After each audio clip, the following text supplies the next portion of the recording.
গ্যাসের দাম বৃদ্ধির পর তৃণমূলের পক্ষ থেকে মহিলাদের হাতাখুন্তি নিয়ে মাঠে নামার নির্দেশ। মমতা ব্যানার্জি রাজ্য সরকারের যে ট্যাক্সটা নেন গ্যাস থেকে, সেই ট্যাক্সটা ছাড় দিয়ে তারপরে আন্দোলনে নামো।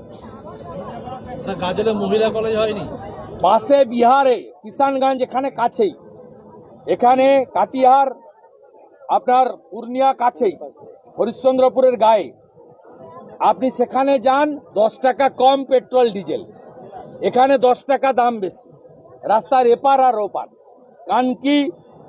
কানকিতে ডালখোলাতে 10 টাকা বেশি, আর ওদিকে গেলে 10 টাকা কম। কারণ মমতা ব্যানার্জি পেট্রোল ডিজেলের স্টেট ট্যাক্স কমায়নি।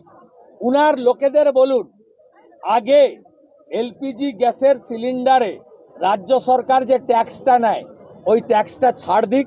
উনি একটা কাজই করেছেন, 20,000 মদের দোকান দিয়ে পশ্চিমবঙ্গকে মদময় করে দিয়ে গেছেন। এই কাজটা মমতা ব্যানার্জি করে গেছেন।